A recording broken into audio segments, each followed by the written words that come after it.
যিটো কামত সমাজে গবে বুলি কয়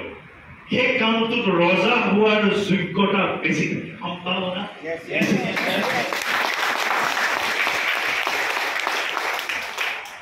এই কথাটো বুজিবলৈ আপোনালোকক মই এনেকৈ বুজাব লাগিব ভাৰতবৰ্ষত বিজনেছ কৰা মানুহ কেইজন আছে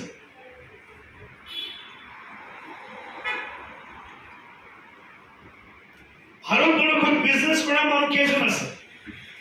এমুঠি হেল্ল' ভাৰতবৰ্ষৰ একদম নাম থকা বিজনেছমেন বুলি কয় আমি কেইজনমান ব্যক্তি আমাৰ নাম ল'ব পাৰোঁ টাটা গ্ৰুপছ মুকেশ ভাই আম্বানী আদানী আমি মাত্ৰ কেইজনমান ব্যক্তি আমি নাম লওঁ ভাৰতবৰ্ষ এছিয়া মহাদেশত এতিয়া মোক এটা বস্তু কওঁ 99% মানুহে 99% মানুহে ক'ত গুৰুত্ব দি আছে এমপ্লয়মেণ্ট এণ্ড চেল্ফ এমপ্লয়মেণ্ট আৰু চাকৰি পিছত কোনোবা দৌৰি আছে যদি একো নাপালে আফিফ একো সুন্দৰকৈ বিয়পি দেখাই গৈছে আৰু 99% মানুহে চাকৰি পিছত ঘূৰি আছে যদি চাকৰি নাপালে কিবা নহয় কিবা এটা ব্যৱস্থা নিজৰ কাৰণে কৰি লৈছে yes or no 1% মানুহে পৃথিৱী জুৰি চাই ভাৰতবৰ্ষ জুৰি চাই 1% মানুহে বিজনেছ কৰিছে এটা মোক আপোনালোকে কওক 99% মানুহৰ জীৱনত পৰিৱৰ্তন আহিছে নে এই বিজনেছমেন 1% মানুহৰ জীৱনত পৰিৱৰ্তন আহিছে 1% yes 1% মানুহ নাই right yes মানে এই কথাখন আপুনি বুজি পাইছো বুজি পোৱাৰ পাছতো ইয়াত বহি থকা আপোনালোকে আপোনাৰ ল'ৰাটোক আপোনাৰ ভতিজাটোক আপোনাৰ ঘৰৰ ভাইটোক আপুনি কৈ আছে যাচোন এটা ঘৰ চাকৰিটো আহিছে কৈছে নাই আপুনি সেই কিজন মানুহ আপুনি কৈ আছে 1% মানুহ আমি দেখিছো বিজনেছমেন তেওঁলোকৰ জীৱনত পৰিৱৰ্তন আহিছে কিন্তু আপোনালোকে সেই কিজন মানুহ আপোনাৰ নিজৰ ভাইটিক আপোনাৰ নিজৰ ভণ্টিক আপোনাৰ নিজৰ বাইদেউ আপোনাৰ নিজৰ ল'ৰা ছোৱালীক আপুনি কি কৰি আছে ইনফ্লুৱেঞ্চ কৰি আছে যে ভাই যাচোন আমুক এটা ফোৰ্ট গ্ৰেডৰ চাকৰি লাইছে তো এপ্লাই কৰ হেল্ল' yes হয় নে নহয় একবাৰ yes সঁচা কথাটো yes কোনেও তোমাক কি ক'লে yes হয় নে নহয় এতিয়া মন কৰক মোকো মানুহে কৈছিল চাকৰি এটা বিচাৰিব কিন্তু মই বুজি পালো 99% মানুহৰ লাইফত যদি মই ইয়াৰ ভিতৰত থাকো মই লাইফত কিন্তু ৰজা নিচিনা কৈছে আপোনাৰ হেল্ল' yes তো 1% মানুহৰ লাইফত মেইনছে ইয়ালৈ মই আহিবলৈ হ'লে মই কি কৰিব লাগিব মই এই কথা কাম কৰিব লাগিব যিটো কাম মানুহে গুৰুত্ব নিদিয়ে আৰু মানুহে গুৰুত্ব নিদিয়ে এটা কামেই হৈছে নেটৱৰ্ক মাৰ্কেটিং 11 বছৰ আগত বুজি পালো হেল্ল' 11 বছৰ আগত বুজি পালো নেটৱৰ্ক মাৰ্কেটিং কি 11 বছৰ আগত বুজিবলৈ চেষ্টা কৰি নেটৱৰ্ক মাৰ্কেটিঙত কেনেকৈ কৰিব লাগে 11 বছৰ আগত বুজিবলৈ চেষ্টা কৰিলো কিমান লিডাৰশ্বিপ কিমান ৰেছপন্সিবিলিটি ল'লে নেটৱৰ্ক মাৰ্কেটিঙত ডাঙৰ এচিভমেণ্ট আহিব কিমান ডাঙৰ টিম বনালে নেটৱৰ্ক মাৰ্কেটিঙত ডাঙৰ এচিভমেণ্ট আহিব 11 বছৰ আগত বুজি পাবলৈ আৰম্ভ কৰাৰ বাবে যিদিনাখন বিজনেছ চিলেক্ট কৰিলো আপোনালোকে জানে ইয়াত বহি থকা প্ৰত্যেকজন ব্যক্তি কোনোবাই নহয় কোনোবাই বিজনেছ দিছে হেল্ল' আৰু ইয়াত থকা একমাত্ৰ এইটো এটা প্ৰাণী সঞ্জয় বৰাই মোৰ আপলাইনত বিচাৰি আহিছিল হেল্ল' মই বিচাৰিছিলো মই কাৰ লগত থাকিলে মই জীৱনটো গঢ়ি ল'ব পাৰিম মই ভেৰি ছাকচেছফুল হ'ব পাৰিম তো মই চিলেক্ট কৰিছিলো মোৰ লাইফৰ এজন গুৰু তো তেখেতৰ নাম হৈছে মিষ্টাৰ উত্তম কুমাৰ চেতিয়া ছাৰ ডিব্ৰুগড় আৰু তেখেতৰ কৰিব লাগে জনাওক আৰু আৰম্ভ কৰিলো যিদিনাখনৰ পৰা ষ্টাৰ্ট কৰিলো সেইদিনাখনৰ পৰা ভেৰি ৰেছপন্সিবিলিটি লৈ ডে ওৱান কাম কৰি আজি 11 বছৰৰ পাছত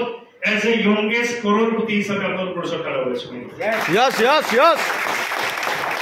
এতিয়ালৈকে মোটামুটি 10 কোটিৰ ওপৰত উপাৰ্জন কৰিলো মাই লাইফ চেলত আৰু 10 কোটি সৰু ইনকম নেকি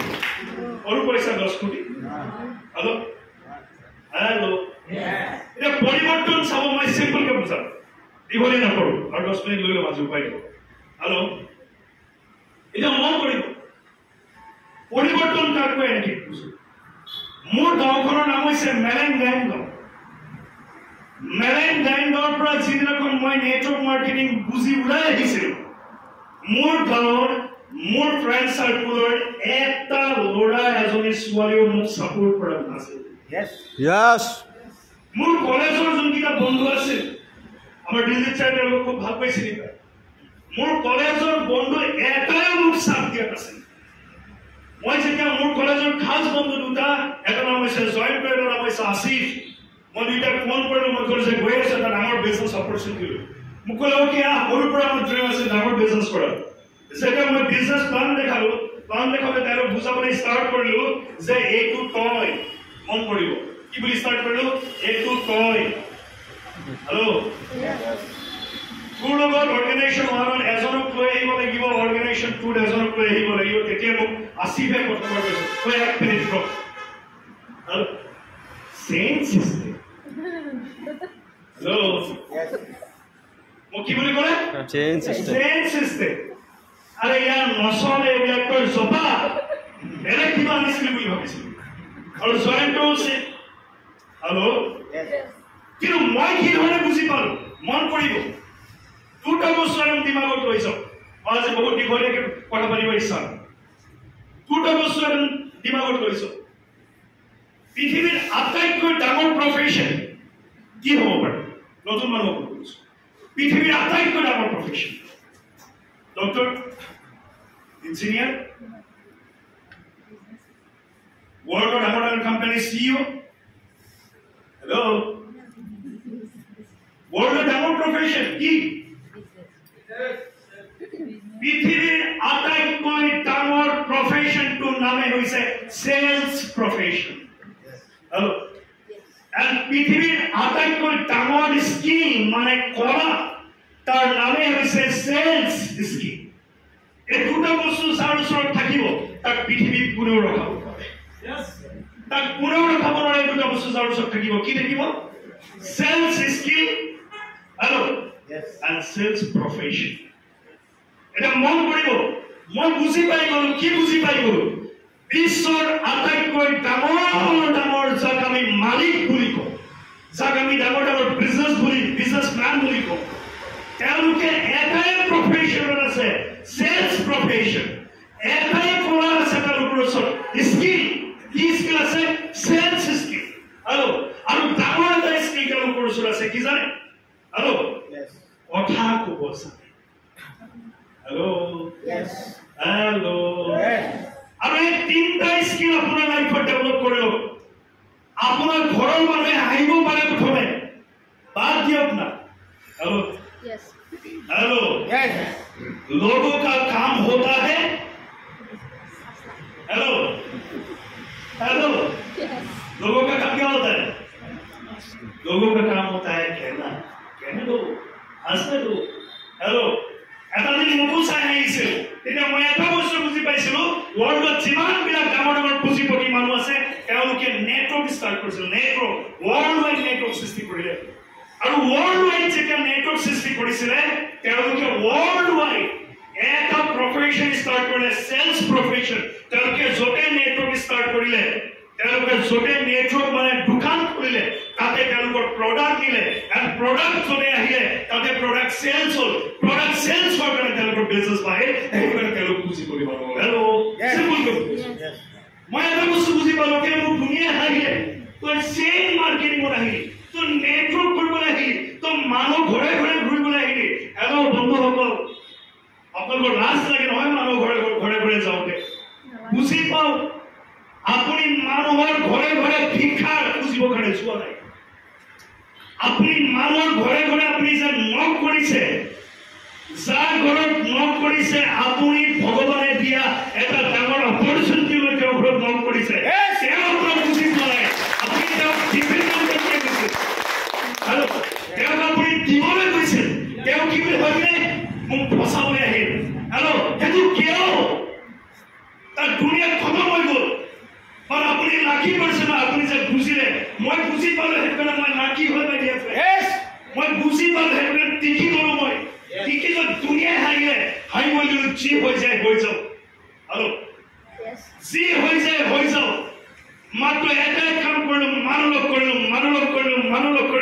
মানুহ কিয় লগ কৰিলো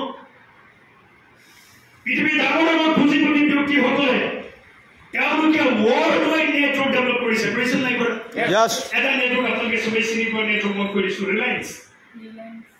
নেটৱৰ্ক ডেভেলপ কৰিছে নাই কৰা এই ওচৰতে থকা বজাৰখন ৰিলায়েন্স স্মাৰ্ট বজাৰ এখন ৰিলায়েন্সৰ নেটৱৰ্ক আপোনাৰ তিতাবৰ হওক মৰণি হওক লাৰুগছাৰী হওক টিয়কৰ হওক ৰিলায়েন্সৰ সৰু সৰু স্মাৰ্ট পইণ্টবিলাক যে খুলিলে এইবিলাক নেটৱৰ্ক হয় নে নহয় ৰিলায়েন্স আৰু বুজক আপুনি মোৰ ওচৰত টকা আছিল ৰিলায়েন্সৰ নিচিনাকৈ ডাঙৰ পইণ্টবিলাক খুলিবলৈ অসমীয়া মানুহৰ এক্সাম্পল দি বেছি ভাল আমাৰ তিতাবৰে আকাশ গগৈ আকাশ যায় বাহুবলী বনাল নাই বনা আৰু সমগ্ৰ অসম জুৰি মাৰ্কেট দখল কৰিছে নাই কৰা প্ৰডাক্ট ললে ডিম উৎপাদন কৰিলে আৰু মাৰ্কেট দখল কৰিছে অসমীয়া আমাৰ আহোম সম্প্ৰদায় মানুহসকলৰ সাজ ৰহি লৈ ইণ্টাৰনেশ্যনেল মাৰ্কেট দখল কৰিলে এটা অসমীয়া ল'ৰা আকাশ গগৈ আমাৰ টিকা আৰু মোৰ ঘৰৰ ওচৰৰ মেৰেং চাৰিআলি মেৰেং গাঁৱৰ মোৰ ঘৰৰ ওচৰৰ এটা ল'ৰা অংকুৰ ভিখাৰী আছিল আজিৰ টাইমৰ অংকুৰ মনীষা ভিখাৰী সমগ্ৰ অসমে চিনি পায় কিয়কৰ বেগ বিলাক ফুড বিলাক